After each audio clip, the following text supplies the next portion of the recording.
The title of this exhibition is Remotely Successful, and I gave it this title because all of the works on the walls were created when I was teaching remotely and none of my students were in person.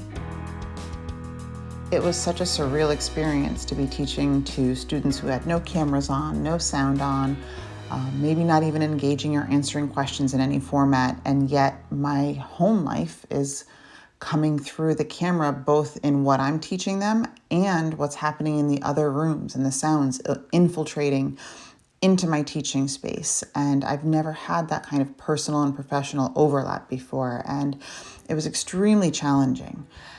And yet I had some beautiful, amazing works come from that. And this show is to celebrate those successes that happened in such trying times.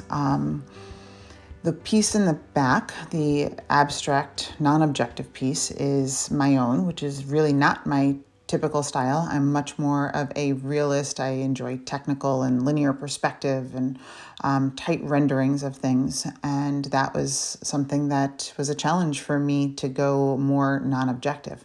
And the two pieces on the side were done by my students, all while being remote, all while learning under a document camera. And the one with the apple is a method called grisaille. So we just started off with black and white paint and made a grayscale painting. And then we took glazes, colors that had clear acrylic mixed into them, and did layers, almost like watercolor layers, but with acrylic paint over the top to add those beautiful reds and greens and layers of colors.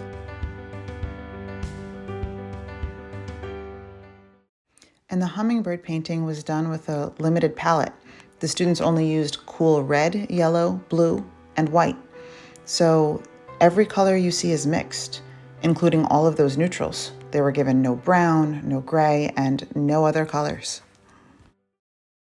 And if we look on the side wall, that for me is an installation piece based on my most recent field trip with my advanced students, now back in person.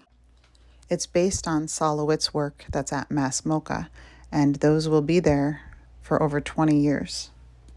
They're very much a permanent piece of the architecture, and that's how I wanted mine to feel, along with a little bit of inspiration of James Turrell and his playing with light. And I wanted to feel like light was playing with it.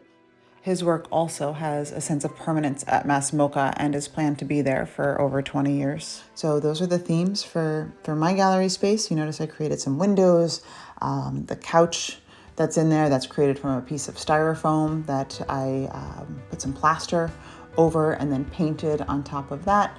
The ceiling lights were from a thick piece of cardboard where I removed the centers and added 3 different colors of LED lights to create a really warm and inviting space. Thank you for listening. I hope you enjoyed my mini gallery and Remotely Successful.